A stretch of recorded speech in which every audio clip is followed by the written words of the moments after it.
Behind the legends of cowboys, gunslingers, and gold strikes, everyday existence in the Old West was marked by disease, hunger, violence, and relentless hardship. The frontier promised opportunity, but for most, it delivered struggle for survival in an unforgiving land where even small mistakes could turn fatal. Number 1. Disease and medicine. Chasing land and wages came with an invisible price tag: infection, fever, and slow, grinding illness that clinics couldn't treat because clinics barely existed. Frontier towns sprang up overnight mining camps, cattle stops, rail spurs, without clean water systems or reliable waste disposal. Wells sat a few steps from outhouses. Streams doubled as laundries and sewers, and summer heat turned puddles into bacteria farms. Cholera, typhoid, and dysentery moved faster than a posse. A single contaminated barrel on a stage line could seed sickness across several settlements. Smallpox flared often enough that some counties tried ad hoc quarantines or arm-to-arm vaccinations. But distance, cost, and suspicion slowed uptake, and outbreaks still tore through boarding houses and bunk camps. Tuberculosis, consumption, was the long shadow hanging over dusty rooms and crowded barracks, spread by coughs in saloons and bunkhouses where windows stayed shut against wind and grit. Many who headed to the dry plains for lung rest found a brief calm before the disease surged again, helped along by poor diets and relentless labor. Medical care varied wildly. Some towns had well-trained physicians. Many had diploma mill graduates, part-time barbers, or traveling professors selling patent medicines loaded with alcohol, opium, or calomel, mercurous chloride, that could quiet pain while wrecking gums and kidneys. Ether and chloroform existed, but keeping a steady supply and safe dosing on the trail or in a ranch shack was another story. Antisepsis took years to catch on. Boiling instruments and washing hands with carbolic sounded like extra work in a place where water itself was rationed. A cut from barbed wire, a new technology that ripped flesh and invited dirt, could turn into a swollen, red arm streaked with infection by week's end. Amputations happened on kitchen tables with towels for tourniquets, and the danger didn't end when the saw stopped. Sepsis often finished what the injury started. Work broke bodies in slow motion. Miners inhaled dust that stiffened lungs. Cave-ins and blasting powder left burns and shattered bones. Cowboys baked by day, froze at night, and rode until joints screamed. A kicked shin or crushed hand could end earnings for a season. Ranch cooks handled rancid fat and cracked water barrels. Camp fever was a routine that no one found remarkable. Dental pain was a quiet torment. With sugar creeping into diets and no real preventive care, teeth rotted, abscesses swelled jaws, and extractions were done with whatever pliers were handy, risking bone infection that spread along the face and neck. Women faced a separate gauntlet. Childbirth without skilled attendants was common. Hemorrhage and puerperal fever stalked cabins where linens weren't boiled, and midwives had no disinfectant beyond hot water if there was fuel to heat it. Babies arrived in winter rooms thick with smoke from green wood and left with coughs that never quit. Native communities, already hammered by displacement and new diseases, relied on deep herbal knowledge that sometimes outperformed frontier doctors, yet constant movement and scarcity made even effective treatments hard to sustain. In every direction the pattern held. Distance, dirt, and delay made minor ailments lethal. On paper, the West promised fresh starts. In practice, it handed out infections faster than cures. Number 2. Filth and vermin. The Old West was as much defined by dirt as it was by gunsmoke. Settlements grew fast and collapsed just as quickly, and almost none were built with sanitation in mind. Streets were unpaved, so every rainstorm turned them into deep mud, mixed with horse manure, and the waste people tossed out of doorways. In summer, the same ground dried into choking dust that carried bacteria and filled lungs. Most towns lacked organized garbage collection, and trash heaps sat behind buildings, drawing flies, stray dogs, and rats. These animals weren't just nuisances. They carried fleas and diseases that spread easily in crowded saloons and boarding houses. Rats thrived in grain stores and kitchens, gnawing through barrels and leaving droppings that contaminated food. Lice and bedbugs were even harder to avoid. With shared bunkhouses, thin blankets, and rare washing, infestations spread from one traveler to the next. Cowboys on long cattle drives joked about scratching as their evening pastime, but the sores left by bites often turned into infections when combined with sweat and dirt. Fleas infested barns and stables, and with so many animals living close to people, outbreaks of plague were not unheard of. Water sources were no safer. Wells could easily be fouled by runoff from nearby outhouses, and streams were often used for bathing, laundry, and waste disposal at the same time. Without filtration or treatment, every bucket carried the risk of spreading cholera or dysentery. Town privies overflowed, and rain carried sewage into streets. In mining camps, the situation was worse. Thousands of men lived in shacks with no drainage, throwing refuse into trenches or directly into rivers. Disease spread quickly in these environments, made worse by malnutrition and exhaustion. Flies swarmed open wounds and unwashed cooking pots, multiplying the chances of infection. The stench of rotting animal carcasses, discarded hides, and spoiled food was so common that visitors described towns as unbearable in hot weather. Domestic life offered little escape. Families crowded into small cabins with dirt floors, no ventilation, and little light. Smoke from indoor fires blackened walls and lungs, while insects found endless places to nest. Washing clothes was backbreaking and infrequent, so grime built up on bodies and bedding. Even wealthier households couldn't entirely avoid vermin, since stores of flour and cornmeal attracted insects and rodents alike. Sanitation laws were almost non-existent, and when inspectors did exist, they lacked enforcement power. Filth and vermin weren't just inconveniences, they were part of everyday life, shaping health, comfort, and survival in ways that made the promise of the West far more hellish than the myths suggest. Number 3. Gold Rush Nightmares. The rush for gold was less romantic adventure and more desperate gamble, with risks far beyond wild tales of nuggets and panhandling. Whole mining camps sprang up in days, crowded by men who smelled the same sweat, dust, and fear, and that fear was infectious. Forests were rapidly cleared for tents and shanties, topsoil washed into rivers, and debris piled in gullies, evidence of ruin on the landscape. Once promising creeks were clogged with silt, turning crystal-clear water into dirty slurry that made drinking unsafe and panning difficult. With water contaminated and sanitation non-existent, outbreaks of typhoid and dysentery followed, leaving bodies abandoned in shallow graves near camps and few hands or shovels left to bury them properly. Gold fever didn't come with safety training. Most miners dug with picks and shovels in narrow shafts, unsupported by proper timbering. Collapse was every bit as real as gold rock, mud, or water could crash in with a roar, burying men alive. Hydraulic mining seemed modern, but blasted hillsides into mudslides that swallowed camps and rivers alike, and the roar of water jets made conversation impossible. Injuries came fast. Mine shafts could collapse. Blasting powder misfires burned skin or blew off fingers, and rudimentary first aid consisted of whiskey anesthesia or herbal poultices whose efficacy varied. With no nearby doctors, a crushed limb risked gangrene. A mine accident meant limping or dying. Labor was relentless. A day meant back-breaking digging in cold, dark tunnels, or slogging through ankle-deep muck. Meal rations were basic: salted pork, hardtack, dried beans. If merchants were far, those dried goods spoiled in summer heat, turning rancid or growing maggots. Rats stalked supplies in poorly constructed stores. Sacks chewed through while miners slept, their food tainted. Teams of pack mules carried gear, but exhaustion and dust in lungs left horses limp and miners wheezing. Nighttime offered little reprieve. Tents leaked, ground was freezing hard, and the air filled with insects drawn to both flame and flesh.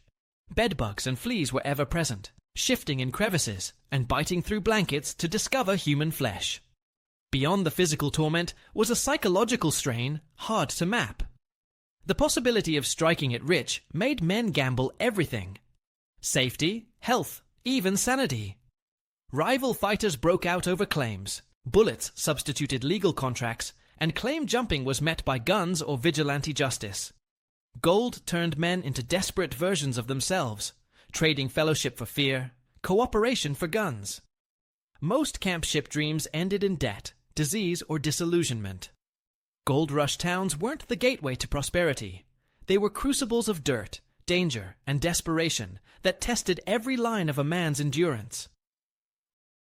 Number 4. Prisons and hangings. Confinement in the Old West was a grim affair, and the line between punishment and survival was razor thin.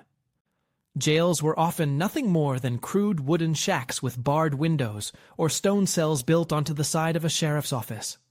They lacked proper ventilation, running water, or sanitation, so heat in summer and frost in winter made cells nearly unlivable. Straw on the floor was rarely changed, vermin thrived, and disease spread quickly among those confined. Prisoners survived on scraps of bread, beans, or whatever the local community was willing to provide, since towns rarely had dedicated budgets for feeding inmates. Overcrowding compounded the misery. Multiple men might be locked in a single cell designed for one, and fights over food or space were common. Escapes weren't rare either, because guards were poorly trained, locks were weak, and structures were built cheaply. These conditions underscored that jails were temporary holding places, never meant for long-term sentences. Because incarceration was inadequate, punishment in the West leaned heavily on public executions and corporal measures. Hanging became the most common form of capital punishment, and gallows were often erected hastily in town squares or outside courthouses. These events drew large crowds, treated as both justice and spectacle, with families bringing children to watch. Some executions were conducted legally after a trial, though trials themselves could be brief, jury selection biased, and legal representation scarce. In other instances, vigilante groups bypassed courts entirely, lynching men suspected of crimes ranging from horse theft to murder. Vigilante justice blurred the line between order and mob violence, and there are records of innocent men dying at the end of a rope because rumors or personal grudges replaced evidence. The culture of swift punishment reflected the precariousness of frontier life. Horse theft could cripple a rancher's livelihood, so towns considered it a hanging offense, even when the accused was a desperate drifter. Murder trials moved quickly, as communities feared retribution or unrest if sentences dragged out. Some sheriffs reluctantly presided over executions they themselves questioned, knowing resistance could cost them their positions or their lives. Even when justice followed formal channels, executions were imperfectly carried out. Hangings were botched, with rope snapping or knot slipping, leaving men to slowly strangle while crowds looked on. The psychological weight of these events hung over towns for weeks, but the spectacle was repeated because communities believed harsh deterrence was their only defense against lawlessness. Western prisons and executions reveal the fragility of law in a region where resources were scarce and order was tenuous. In an environment of rough justice, society leaned on violence to enforce stability, producing a system where survival, fear, and punishment fused into a cycle that defined frontier law. The hellish reputation of Old West justice wasn't myth. It was the lived reality of towns balancing between chaos and control with gallows at their center. Number 5. Fire and famine. In the Old West, fire was a constant threat that hung over every settlement, not because of negligence, but because the conditions made disaster almost inevitable. Buildings were constructed almost entirely of wood, often hastily built with dry lumber, tar paper, and open chimneys. Towns packed saloons, general stores, and stables side by side with little separation, meaning that a single overturned lantern or a spark from a stove could ignite an entire block in minutes. With limited water supplies, no organized fire brigades, and rudimentary equipment like leather buckets or hand pumps, there was rarely a way to stop flames once they caught. Accounts describe fires sweeping through mining towns and cattle hubs, leaving behind smoldering ruins and forcing survivors to rebuild from scratch. Even when fires didn't consume entire communities, they destroyed food stores, barns, and homes, leaving people vulnerable to hunger and exposure. Famine in the West didn't always mean total starvation, but rather recurring cycles of scarcity, where food supplies dwindled, and survival meant relying on meager, repetitive diets.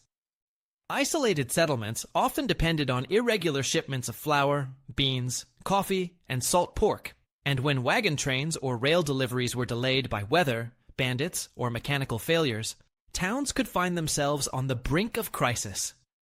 Droughts devastated crops across the plains, killing corn, wheat, and vegetables before they matured, while ranchers lost cattle and horses to parched fields and empty rivers. Winters brought another layer of suffering, with blizzards cutting off communities and livestock dying in snowdrifts. People resorted to slaughtering their last animals or living on whatever could be foraged, roots, berries, and in extreme cases, strips of leather boiled to soften into something barely edible. Malnutrition weakened immune systems, making diseases like scurvy, cholera, and influenza even more lethal. Children were especially vulnerable, as milk and fresh produce were luxuries rarely available for long stretches of the year. When food supplies did arrive, prices soared, and only the wealthy could afford adequate portions. Poor families stretched rations to the breaking point, grinding stale grain into coarse bread, or watering down soups. In mining camps, the situation was harsher still, as thousands of men crowded into areas with little agricultural base, relying on shipments that couldn't possibly meet the demand. Fights erupted over hoarded supplies, and theft of livestock or grain became so common that it was sometimes punished as harshly as murder. The combination of fire and famine turned dreams of prosperity into nightmares of survival. Settlers who risked everything to move west often found themselves rebuilding their homes from ashes or watching their families waste away through lean months. Both disasters revealed the fragility of life on the frontier. Progress could vanish overnight, and hunger was a relentless companion for anyone who dared to stake their future in the Old West. Number 6. Women and children's struggles. Life for women and children in the Old West was marked by a weight of hardship that rarely makes it into the myths of frontier freedom. For women, survival meant endless labor that combined the roles of caregiver, farmer, seamstress, and protector, often without support systems nearby. Days began before sunrise with hauling water, tending fires, cooking meals from limited rations, and managing livestock or gardens. Isolation was crushing. Neighbors might live miles away, and letters took weeks or months to arrive. Childbirth added another layer of risk. Without trained medical professionals or sterile conditions, many women faced labor with only a midwife, a family member, or sometimes no one at all. Complications such as hemorrhage, infection, or obstructed labor frequently proved fatal. High maternal mortality was matched by the vulnerability of infants, who faced measles, whooping cough, and diarrhea with little more than herbal remedies or home cures to fight them. Children's lives were far from carefree. From a young age, they were expected to contribute to the survival of the household. Boys were put to work tending cattle, chopping wood, or riding fences, while girls hauled water, sewed clothing, and cared for younger siblings. Education was often irregular. Many frontier towns lacked schools, and lessons took place in one-room buildings where attendance depended on weather and farm demands. The lack of medical care meant even minor illnesses could cut a child's life short, and epidemics swept through communities with devastating speed. Winters were brutal, and children without proper boots or coats often suffered frostbite or chronic respiratory illnesses. Accidents were constant. Burns from open hearths, snake bites in fields, and injuries from livestock or farm equipment with little chance of proper treatment. Economic and social pressures pushed many women into roles they never would have chosen. In mining towns and cattle hubs, prostitution became one of the few available livelihoods for women without family support, but it brought with it violence, disease, and social stigma. Even women who managed to avoid that path endured relentless vulnerability. Domestic violence was common, with few legal protections available. Divorce was rare and scandalous, leaving many trapped in marriages that were unsafe or loveless. The burden of maintaining respectability in such harsh conditions weighed heavily, especially when resources were scarce. The mythology of the West painted men as adventurers, carving civilization from wilderness. But behind that image were women and children bearing the daily costs. Their struggles were not momentary inconveniences, but constant negotiations with hunger, illness, isolation, and danger. This unrelenting reality underlines how the promise of opportunity on the frontier often translated into survival on the thinnest edge of endurance.